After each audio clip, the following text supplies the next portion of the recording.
नमस्कार। आप सुन रहे हैं द बॉलीवुड रेडियो और मैं हूं आपके साथ आकाश। दोस्तों, आज के इस पॉडकास्ट में हम बात राजेश खन्ना और संजीव कुमार की करेंगे।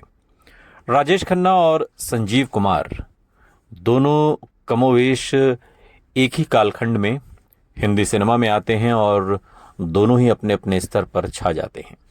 लेकिन राजेश खन्ना और संजीव कुमार में बड़ा फर्क क्या है?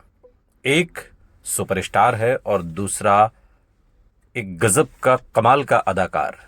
एक ऐसा एक्टर जिसने जवानी में बुढ़ापे के रोल किए और जो किरदार किए उन्हें देखकर ऐसा लगता है कि शायद कोई और होता तो उस बेहतरीन तरीके से या उस गंभीरता से कैरेक्टर में घुस के जो काम संजीव कुमार कर गए वैसा शायद ना कर पाता। चाहे वो फिल्म मौसम हो या ढेरों फिल्में हैं जिसमें उन्होंने आंधी, जिसमें हाफ फिल्म के बाद वो एक बुजुर्ग के किरदार में है। बुजुर्ग मतलब एक अधेड़ उम्र के होटल मैनेजर के रूप में। और ऐसी कई फिल्में हैं। एक फिल्म तो ऐसी भी रही उनकी जिसमें 9 किरदार उनके रहे। और इन तमाम चीज़ों पर आज बात करेंगे और बात होगी राजेश खन्ना वर्सेस संजीव कुमार की।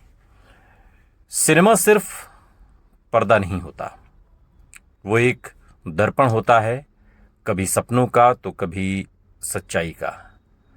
और कभी कभी 2 अभिनेता आते हैं जो उस दर्पण के 2 सिरों की तरह होते हैं।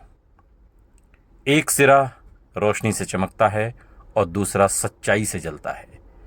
ये कहानी राजेश खन्ना और संजीव कुमार की है। स्टारडम बनाम अभिनय कला की शाश्वत टकराहट की कहानी है।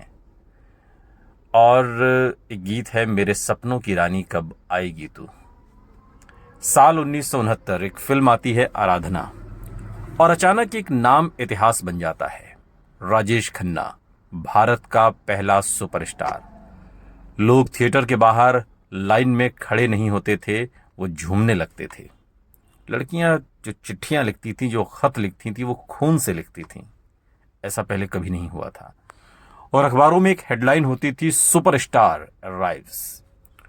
और उनकी आंखों में नजाकत थी, मुस्कान में जादू था। वो नायक नहीं थे, फैंटेसी थे। पर सवाल ये नहीं है कि वो कितने बड़े स्टार थे। सवाल ये है कि वो अपने किरदारों से क्या वाकई बड़े हो गए थे?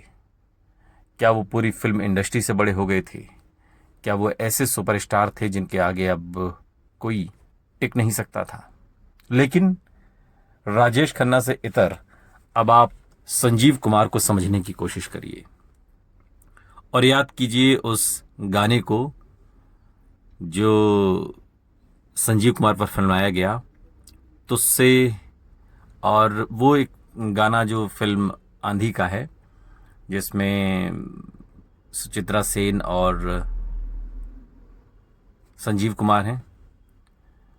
और उसमें वो फिर गाना बजता है, तू जो कह दे तो आज की रात चांद डूबेगा नहीं। और जब ये गाना आता है तो फिर आता है नाम संजीव कुमार का और फिर महसूस होने लगता है कि यह अभिनेता नहीं, अभिनय का ही पर्याय है। न चमक दमक, न कोई स्टार इमेज, लेकिन हर किरदार, हर डायलॉग जैसे आत्मा से निकला हो। चाहे वो कोशिश फिल्म में गूंगा बहरा बनकर, अंगूर में कॉमेडी डबल रोल निभाकर, आंधी में टूटी सियासत का साथी बनकर, संजीव कुमार ने साबित कर दिया कि वो अभिनय सिर्फ दिखना नहीं बल्कि जीना भी होता है। एक फिल्म आई आपकी कसम और साल 1974 की ये फिल्म। और इस फिल्म में संजीव कुमार और राजेश खन्ना, जिनकी आज हम तुलना कर रहे हैं इस पॉडकास्ट में, वो दोनों थे। एक ही फिल्म में दोनों कलाकार। राजेश खन्ना का किरदार जहां एक भावनात्मक, एक ईर्ष्यालु पति का था और आवाज में एक आग, आंखों में तूफान, वहीं संजीव कुमार का जो कैरेक्टर है इसमें वो स्थिर, शांत, सलाह देने वाला दोस्त, शब्दों में गहराई, चेहरे पर समझदारी। और दोनों का अभिनय गजब का, लेकिन रास्ते अलग अलग। एक किरदार जो दिल जीतता है, राजेश खन्ना, और दूसरा है जो आत्मा को छू लेता है। तो क्या सबसे ज्यादा महत्वपूर्ण है, ये आपको समझना है। आपको समझना है कि वो सुपरस्टार आपकी नजर में सबसे बड़ा है जो दिल जीत लेता है, या फिर वो कलाकार सबसे बड़ा है जो आत्मा को छू लेता है। स्टारडम जो भीड़ खींचता है, या अभिनय कला जो किरदारों को अमर बनाती है। राजेश खन्ना ने सपनों को पर्दे पर उतारा, संजीव कुमार ने सच्चाई को पर्दे में समेट दिया। एक ने हमें हंसाया, रुलाया, दीवाना बनाया, और दूसरे ने हमें ठहरने, सोचने और खुद से जुड़ने पर मजबूर कर दिया। राजेश खन्ना ने सिनेमा को एक चमक दी, संजीव कुमार ने सिनेमा को गहराई दी। एक इतिहास बन गए और दूसरा आदर्श बन गया। और शायद सिनेमा का सौंदर्य इसी में है, जहां एक ही पर्दे पर सपने भी होते हैं और सच्चाई भी होती है। लेकिन राजेश खन्ना और संजीव कुमार के रिश्ते ऐसे नहीं थे जितनी हसीन ये कहानी लगती है। दोनों के रिश्ते उस वक्त खराब हुए जब राजेश खन्ना अपनी पहली गर्लफ्रेंड अंजू महेंद्रू से अलग हो रहे थे। दरअसल अंजू महेंद्रू की जो माँ थी वो संजीव कुमार को राखी बांधती थी, यानी वो उनके मुंह बोले राखी भाई थे। और जब अंजू महेंद्रू के साथ राजेश खन्ना का ब्रेकअप हो रहा था तो ये बातें संजीव कुमार को अच्छी नहीं लगी, और ये राजेश खन्ना जानते थे, और इन दोनों के दरमियान ये खटास थी।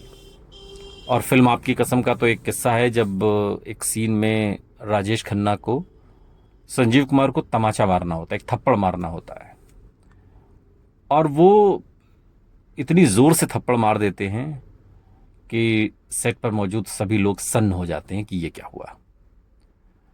और बाद में फिल्मी मैगजीन्स में, गॉसिप्स में ये खबरें रहती हैं कि राजेश खन्ना ने जानबूझकर संजीव कुमार को जोर से थप्पड़ मारा था। बात यहीं तक नहीं रुकती, और सलीम खान जो सलमान खान के पिता हैं वो एक इंटरव्यू का किस्सा सुनाते हैं। वो कहते हैं कि एक मैगजीन ने संजीव कुमार पर कवर स्टोरी छापी, और उस कवर स्टोरी में उन्होंने तमाम डायरेक्टर, प्रोड्यूसर्स, लेखक, फिल्म स्टार्स से संजीव कुमार की अभिनय कला, उनके करियर को लेकर राय मांगी थी। जैसे आमतौर पर कोई भी स्टोरी छपती है तो उसमें उनका वर्जन मांगा गया था। तो सलीम साहब ने अपना वर्जन दिया कि भाई उम्दा कलाकार हैं, बेहतरीन हैं, वर्सेटाइल हैं। नया दिन नई रात फिल्म में तो उन्होंने 9 कैरेक्टर निभाए, और हर तरीके का अभिनय करने की क्षमता उनके अंदर है, और यूं लगता है जैसे आत्मा को छू लेते हो, जिसका जिक्र भी हम भी कर रहे थे। ये तमाम बातें सलीम साहब ने कही। अब संयोग से ये मैगजीन राजेश खन्ना तक भी पहुंची। अब पहुंचनी थी, वो कोई सोशल मीडिया का उस तरीके का दौर नहीं था, लोग पत्र पत्रिकाएं पढ़ा करते थे। तो संजीव कुमार पर वो आर्टिकल देखकर राजेश खन्ना खफा हो गए, और सबसे ज़्यादा खफा वो इस बात से हुए कि सलीम खान ने इतनी तारीफ की है। वो सलीम खान यानी सलीम जावेद की वो जोड़ी जिसको मैंने ही हाथी मेरे साथी में एक तरीके से बड़ा ब्रेक दिया, पैसा दिया, दिलवाया। अब उन्होंने फौरन ड्राइवर को भेजा कि जाओ सलीम खान को बुला कर लेकर आओ। अब भाई राजेश खन्ना सुपरस्टार थे, बड़े स्टार थे, बड़े कलाकार थे।